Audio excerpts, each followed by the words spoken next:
नमस्कार साथियों, infusion notes के यूट्यूब चैनल पर आपका स्वागत है। आज का सेशन रहेगा साथियों 6 फरवरी 2024 राजस्थान करंट अफेयर्स का।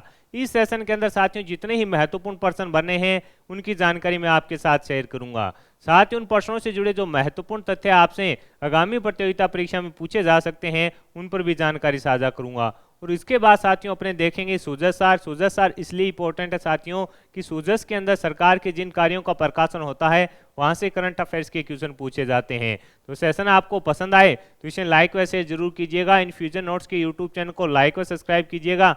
वीडियो के डिस्क्रिप्शन में साथियों पीडीएफ का लिंक होगा, वहां से आप आसानी से पीडीएफ डाउनलोड कर पाएंगे। तो शुरुआत करेंगे साथियों सेशन की। पहला क्वेश्चन आपसे पूछा है कि नेपाल के काठमांडू में हुई साउथ एशियन चैंपियनशिप में कराटे में भारत का प्रतिनिधित्व करते हुए आशुतोष ने कौन सा पदक जीता है। आपसे पूछा है कि नेपाल के काठमांडू में हुई साउथ एशियन चैंपियनशिप में कराटे में भारत का प्रतिनिधित्व करते हुए आशुतोष ने कौन सा पदक जीता है। इसे इंपॉर्टेंट है, लगा लेना। प्रदेश के आशुतोष ने कौन सा पदक जीता, तो आंसर रहेगा साथियों इन्होंने स्वर्ण पदक जीता है। कौन सा पदक जीता है? स्वर्ण पदक इन्होंने जीता है। एक स्वर्ण जीता है वह एक कांस्य जीता है, उस पर अपने अब बात करेंगे। साथियों इन्होंने 95 किलोग्राम की जो कैटेगरी थी उसके अंदर कुमाइट कराटे जो कैटेगरी होती है उसमें तो जीता है स्वर्ण। ये इंपॉर्टेंट है रहने वाला है, यानी 95 किलोग्राम की जो कैटेगरी थी उसके अंदर साथियों जो कुमाइट कराटे है उसके अंदर स्वर्ण जीता है। इसके अलावा साथियों इन्होंने एक जो कैटेगरी है काता उसमें इन्होंने कांस्य पदक जीता है। और इनका संबंध है जो कहां से रहेगा, सीकर से इनका संबंध रहने वाला है। ये अपने को याद रखना है। आपसे क्या पूछेगा कि हाल ही के अंदर नेपाल के काठमांडू में हुई साउथ एशियन चैंपियनशिप में कराटे में भारत का प्रतिनिधित्व करते हुए प्रदेश के आशुतोष ने कौन सा पदक जीता, तो आंसर रहेगा स्वर्ण व कांस्य दोनों जीते हैं। स्वर्ण जीता है 95 किलोग्राम के अंदर साथियों, कौन सी कैटेगरी है, कुमाइट कराटे जो कैटेगरी है उसके अंदर जीता है। और कांस्य इन्होंने जीता है काते कराटे के अंदर कांस्य पदक जीता है। और इनका संबंध है जो सीकर से रहने वाला है, ये अपने को याद रखना है। आगे बढ़ेंगे साथियों, अगले क्वेश्चन पर बात करेंगे। अगला क्वेश्चन आपसे पूछा है कि मुक्ति संस्था बीकानेर के तत्वाधान में होने वाले तीसरे पोकरमल राजरानी गोयल स्मृति के अंदर राजस्थानी कथा साहित्य पुरस्कार किसे देने की घोषणा की है। इसे इंपॉर्टेंट है, लगा लेना, आपसे पूछा जाएगा। साथियों आपसे पूछा है कि मुक्ति संस्था बीकानेर के तत्वाधान में होने वाले तीसरे पोकरमल राजरानी गोयल स्मृति राजस्थानी कथा साहित्य पुरस्कार है जो किसे दिए जाने की घोषणा की है, तो आंसर रहेगा साथियों किसे, प्रेमलता सोनी जी को दिए जाने की घोषणा की गई है। प्रेमलता सोनी को दिए जाने की घोषणा है जो की गई है। अब ये इनका जो प्रेमलता सोनी है इनका संबंध किस जिले से है साथियों, इनका संबंध रहेगा अपने जयपुर से। इनका संबंध रहेगा जयपुर से, ये अपने को याद रखना है। इनका संबंध रहेगा जयपुर से। इनका संबंध कहां से रहेगा, जयपुर से रहेगा। और इनकी जो कहानी संग्रह है वो है रावण खंडी, उनके लिए इनको यह पुरस्कार दिया जाएगा। दोनों चीजें अपने को याद रखनी है, प्रेमलता सोनी जी को दिया जाएगा, इनका संबंध है जो जयपुर से रहेगा। और इनकी जो कहानी संग्रह है कौन सी, रावण खंडी के लिए दिया जाएगा। अगला क्वेश्चन आपसे पूछा है कि 11वीं एशियन एज ग्रुप चैंपियनशिप के लिए भारत की तैराकी टीम में प्रदेश से किसका चयन हुआ है, तो आंसर रहेगा युग चेनाली का। 11वीं एशियन एज ग्रुप चैंपियनशिप के लिए भारत की तैराकी टीम में प्रदेश से किसका चयन हुआ है, तो आंसर हो जाएगा आपका किसका चयन हुआ है, युग चेनाली का चयन हुआ है। इनका संबंध है जो साथियों आपको ही पता है उदयपुर के अंदर है। और इन्होंने जो साथियों खेलो इंडिया यूथ गेम्स थे उसके अंदर साथियों इन्होंने 4 स्वर्ण व 1 रजत पदक जीता था, ये अपने बात की थी। इसके अलावा साथियों 7 फरवरी को नई दिल्ली में होने वाली एक्वाटिक चैंपियनशिप के अंडर 20 के लिए भी युग चेनाली का है जो चयन हुआ है, ये अपने को याद रखना है। युग चेनाली का संबंध किस खेल से रहेगा, तैराकी से। और इनका संबंध किस जिले से, उदयपुर से। ये इंपॉर्टेंट है, फैक्ट हैं जो आपसे पूछे जा सकते हैं।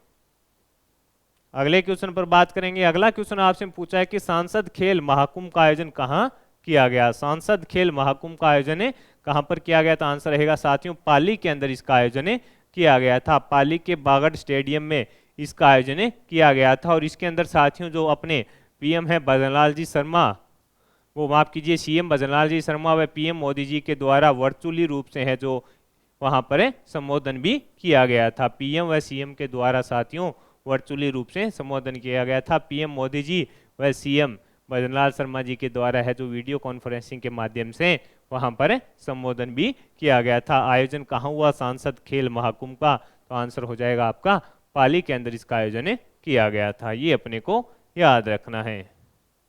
अगला क्वेश्चन आपसे पूछा है कि प्रदेश का पहला आधुनिकतम तकनीक वाला गेहूं भंडारण के अंदर साइलो कहाँ बनेगा, तो आंसर है साथियों कहाँ पर बनेगा, ये अलवर के अंदर बनाया जा रहा है। कहाँ पर बनाया जा रहा है, अलवर के अंदर।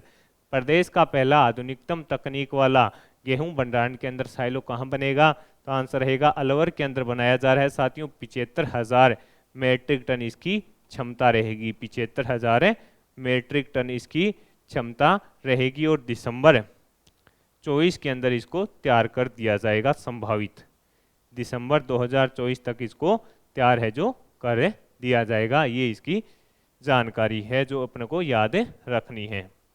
हाल ही में साथियों अगला क्वेश्चन आपसे पूछा गया है कि हाल ही के अंदर रणथंभौर में किस बाघिन की मृत्यु हो गई, तो T60 की। हाल ही के अंदर रणथंभौर में किस बाघिन की मृत्यु हो गई, T60 की है जो मृत्यु हो गई। इस प्रकार का क्वेश्चन साथियों एक दो एग्जाम के अंदर पूछा गया था, तो मैंने इसलिए ऐड किया है कि पूछा भी जा सकता है। रणथंभौर में T60 उसको जूनियर इंदू भी बोलते हैं, उसकी साथियों हाल ही के अंदर है जो मृत्यु हो गई है। तो ये इंपॉर्टेंट इसलिए है कि कई बार इस प्रकार का क्वेश्चन है जो पूछा भी गया है। ये हो गए साथियों अपने राजस्थान करंट अफेयर्स के महत्वपूर्ण क्वेश्चन। अब अपने देखेंगे साथियों सूजस सार। सूजस सार के अंदर साथियों बताया गया है, उस पर अपने थोड़ी चर्चा कर लेते हैं। संसदीय कार्य विधि एवं न्याय मंत्री श्री जोगाराम पटेल जोधपुर के अंदर हैं। उनका जो प्रोग्राम था उसके तहत गए थे। समस्याओं के समाधान की पहल करना विभाग का कार्य रहेगा, इस प्रकार से बताया है। मुख्यमंत्री श्री भजनलाल शर्मा से प्रदेश के नवनियुक्त महाधिवक्ता श्री राजेंद्र प्रसाद गुप्ता ने रविवार को ओटीए स्थित निवास पर मुलाकात की। ये उनका फोटो है, यानी जो अपने राज्य के नए महाधिवक्ता बने हैं राजेंद्र प्रसाद गुप्ता, उन्होंने मुख्यमंत्री साहब से मुलाकात की है। इसके अलावा साथियों महिला बाल विकास शासन सचिव आंगनबाड़ी केंद्रों पर व्यवस्था सुधारने के निर्देश हैं जो दिए गए हैं। इसके अलावा साथियों 440 दिव्यांगजनों की यूनिक आईडी जारी है। इसके अलावा जो अपने 2981 करोड़ रुपए के व्यापारिक प्रस्ताव पर मोहर लगी है। इंडिया स्टोन मार्ट 2024 का समापन हुआ है। इसके अंदर बताया कि उद्योग राज्य मंत्री ने 1 से 4 फरवरी तक 4 दिवसीय इंडिया स्टोन मार्ट का आयोजन किया गया था। उसके अंदर 2981 करोड़ रुपए के व्यापारिक प्रस्ताव पर मोहर लगी है, इसके अंदर ये बताया गया है। इसके अलावा साथियों जो इंपॉर्टेंट रहेगा कि सुरक्षित स्कूल और सुरक्षित राजस्थान का तीसरा चरण है जो शुरू हुआ है। उसके अंदर बताया गया है कि 65,000 से अधिक स्कूलों में बच्चों ने दोहराया गुड टच बैड टच का। प्रदेश के सरकारी स्कूलों में अध्ययनरत बच्चों में असुरक्षित स्पर्श के प्रति जागरूक समस्या का कि जागरूकता से समाज के चाइल्ड अब्यूज की घटनाओं पर लगाम के लिए सुरक्षित स्कूल सुरक्षित अभियान का तीसरा चरण है जो अंतिम चरण कब है, शनिवार को साथियों नो बैग डे के एक्टिविटी के तहत आयोजित किया गया। कब किया गया, नो बैग डे के यानी 3 तारीख को साथियों इसका आयोजन किया गया था। 3 तारीख को आयोजन है जो इसका किया गया था। ये अपने को थोड़ा याद रखना है कि गुड टच बैड टच का आयोजन किया गया था, ये अपने को याद रखना है। नो गो टेल की थ्योरी है, इस पर आपको बताया जाएगा कि शासन सचिव नवीन जैन ने बताया कि टच किस इमोशन के साथ किया जा रहा है, इसकी पहचान है, इसके अंदर बताई जाई है और बच्चों को समझाया भी है जो गया था। यानी शनिवार को साथियों 3 फरवरी को इसका आयोजन किया गया था तीसरे चरण का। अब अपने साथियों जो कल करंट अफेयर्स पढ़ा था उसका भी है जो रिविजन कर लेते हैं। पहला क्वेश्चन पढ़ा था कि एशिया का सबसे बड़ा थिएटर फेस्टिवल भारत रंग महोत्सव बारगम का आयोजन प्रदेश के किस जिले में होगा, तो आंसर रहेगा जोधपुर के अंदर होगा।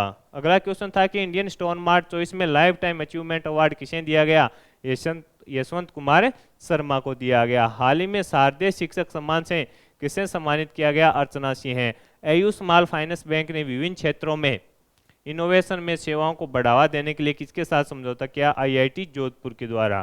प्रदेश में लोकसभा चुनाव के लिए 4 फरवरी से 8 दिवसीय गांव चलो अभियान किस पार्टी ने शुरू किया, तो आंसर रहेगा भाजपा के द्वारा साथियों इस अभियान की शुरुआत की गई है। तो साथियों इस सेशन के अंदर राजस्थान करंट अफेयर्स के जितने ही महत्वपूर्ण प्रश्न बन रहे थे वो मैंने आपके साथ शेयर किए हैं। साथ ही उन प्रश्नों से जुड़े जो महत्वपूर्ण तथ्य हैं उनकी जानकारी साझा कर दी। इसके अलावा साथियों अगर सुजय से भी अगर कोई अपना क्वेश्चन बने करंट अफेयर्स का, वो गलत नहीं होना चाहिए, इसलिए अपने करंट अफेयर सुजय सर भी देख लिया। तो यह सेशन आपको कैसा लगा कमेंट बॉक्स में अपनी राय जरूर दीजिएगा। इन्फ्यूजन नोट्स के यूट्यूब चैनल को लाइक और सब्सक्राइब कीजिएगा। वीडियो के डिस्क्रिप्शन में साथियों पीडीएफ का लिंक होगा, वहां से आप आसानी से पीडीएफ डाउनलोड कर पाएंगे। धन्यवाद साथियों।